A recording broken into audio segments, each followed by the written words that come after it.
Saat ini, sulit bagi Xiao Yan untuk bergerak di dalam kekaisaran Jiama. Yunsan telah memperkirakan bahwa dia akan melarikan diri keluar dari wilayah kekaisaran sehingga penjagaan pada gerbang pemeriksaan terakhir di perbatasan akan menjadi lebih ketat. Mungkin saja Meng Li sudah lama menerima pesan khusus dari Yunsan. Dengan situasi seperti ini, bukan hal mudah untuk melewatinya. Alis Xiao Yan mengernyit di bawah bayang-bayang topi capingnya ketika memikirkan hal tersebut. Tembok kota di benteng perbatasan itu hampir seukuran gunung kecil. Pasti ada kekuatan besar para pemanah berpengalaman dalam berkuda dan menembak di dalam benteng tersebut, ditambah lagi penjagaan dari orang-orang yang berkemampuan khusus untuk mendeteksi energi dari luar. Kemungkinan besar benteng itu juga memiliki strategi bertahan untuk melawan orang-orang yang terbang lewat dari langit agar ketika perang terjadi, orang-orang kuat dari negara lain tidak bisa datang dan pergi sesuka hati. Sepertinya, melewati gerbang pemeriksaan terakhir ini tak semudah ketika memasuki kota Daling.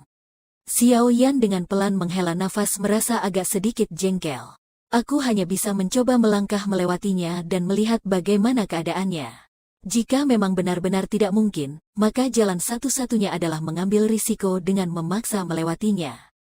Xiao Yan menggelengkan kepalanya dan berhenti membayangkan apa yang akan terjadi nanti. Dia memusatkan perhatiannya untuk mempercepat perjalanan. Dari kota Daling ke perbatasan kekaisaran Jiama tidaklah dekat, berjarak ratusan kilometer. Jika orang biasa berjalan, mereka membutuhkan paling tidak 10 hari hingga setengah bulan. Hal ini tidak berlaku pada Xiao Yan, bahkan hanya dengan menggunakan sayap awan ungu yang tenang untuk terbang, dia hanya membutuhkan waktu 3 hari untuk melewati 2 benteng perbatasan. Seperti yang diharapkan Xiao Yan, pada tingkatan atas kepemimpinan di 2 benteng pertama, tidak diisi oleh orang-orang dari Sekte Misty Cloud. Di situ hanyalah klan-klan buangan yang hampir tidak diakui oleh keluarga kekaisaran, sehingga mereka tidak ditempatkan di posisi strategis seperti halnya di kota Daling.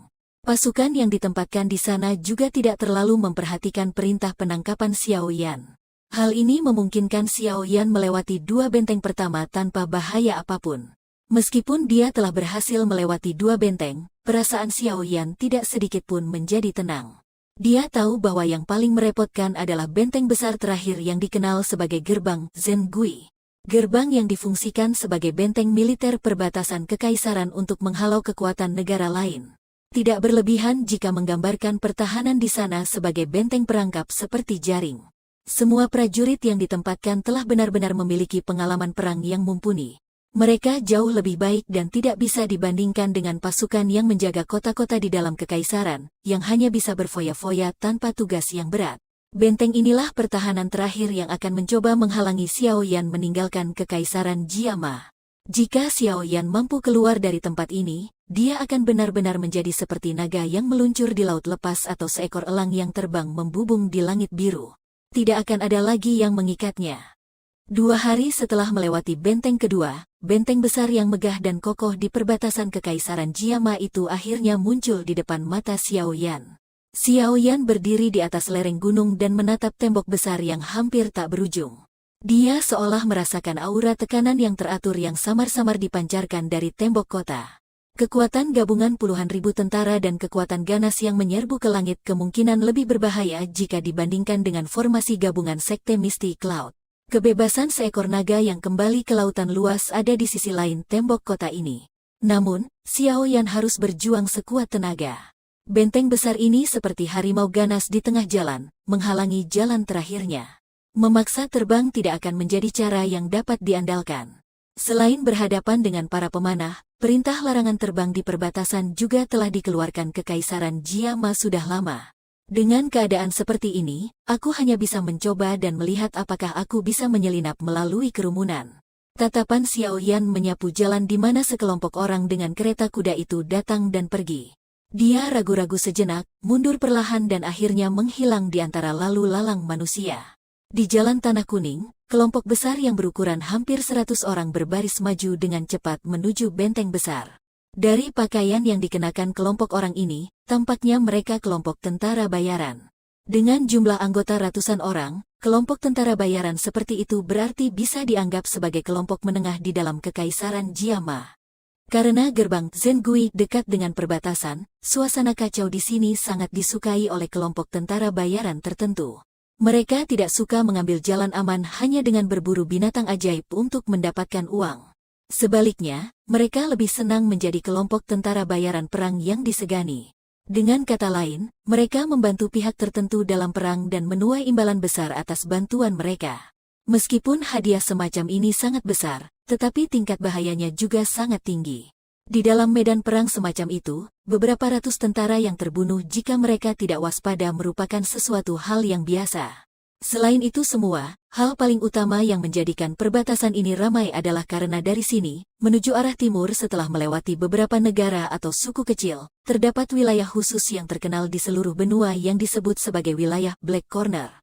Disitulah di daerah dengan geografinya yang khusus yang hampir merupakan daerah paling kacau di seluruh benua, orang kuat yang tak terhitung jumlahnya dari semua negara akan melarikan diri ke sana dan membuat aturan yang paling barbar. Selain itu, ada banyak ras lain di wilayah ini selain ras manusia. Wilayah itu hampir seperti benua mini dengan keragamannya. Tidak ada hukum yang mengikat siapapun di dalam wilayah Black Corner. Hanya ada satu aturan hukum, yaitu hukum rimba di mana yang lemah akan menjadi mangsa bagi yang kuat.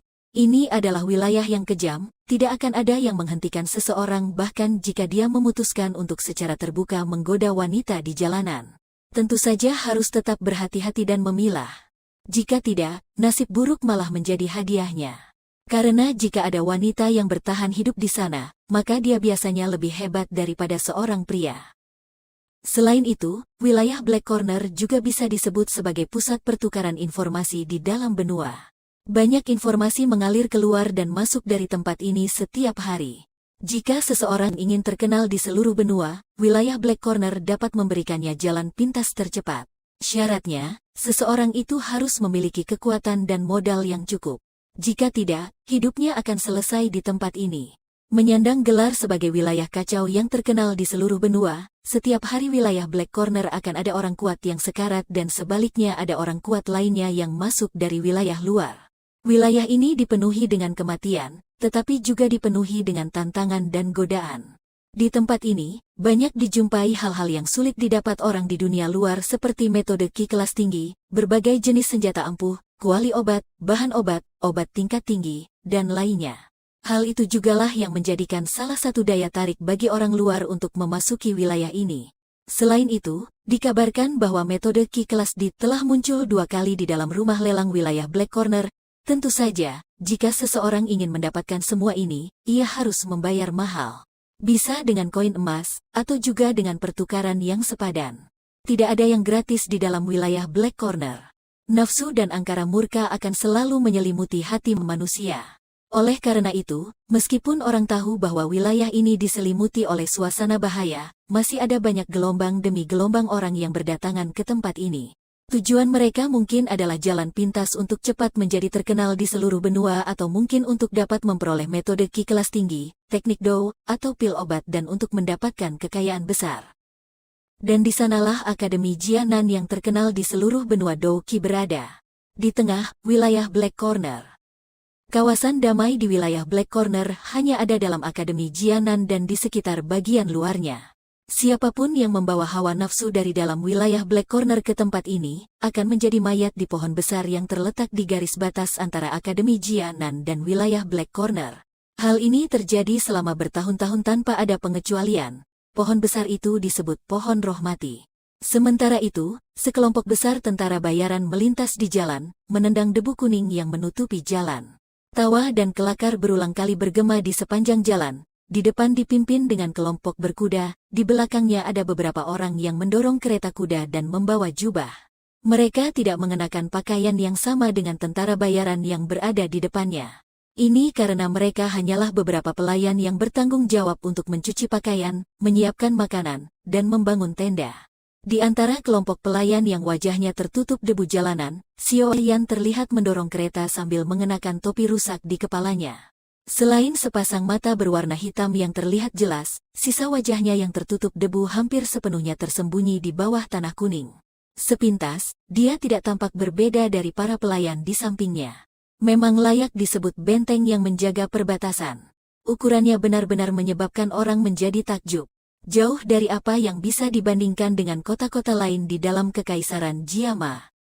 Saat dia menatap tembok kota yang tampak lebih besar dan lebih mengesankan saat dia mendekat, Xiao Yan menghela nafas pelan. Dia berencana untuk memanfaatkan kelompok tentara bayaran ini untuk menyelinap ke benteng terakhir kekaisaran. Kelompok itu semakin dekat ke tembok kota di dalam debu kuning.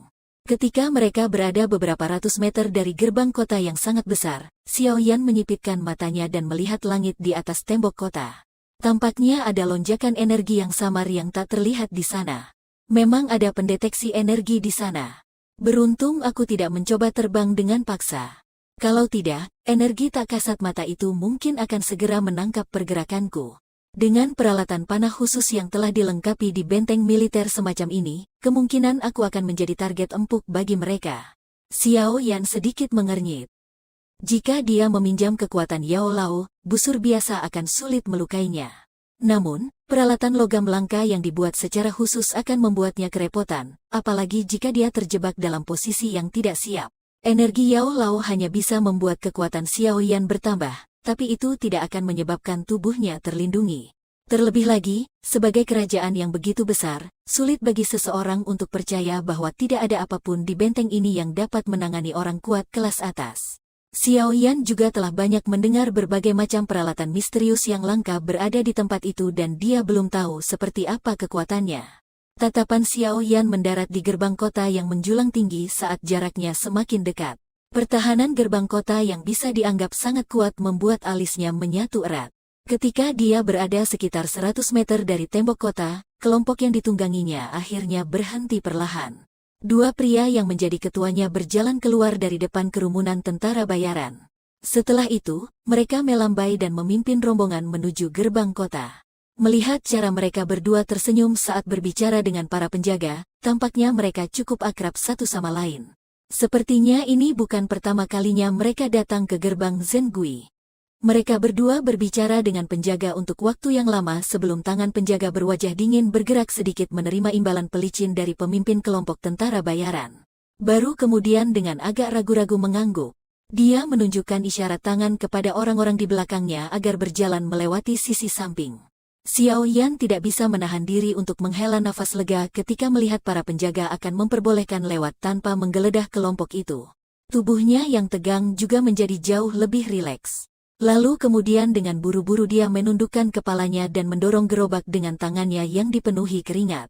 Dia mengikuti rombongan berjalan menuju terowongan di bawah gerbang kota. Tepat ketika kelompok itu hendak masuk ke terowongan gerbang kota, tiba-tiba teriakan dingin dan keras terdengar menakuti kelompok di depan sampai mereka buru-buru berhenti. Siapa yang membiarkan mereka sembarangan memasuki kota?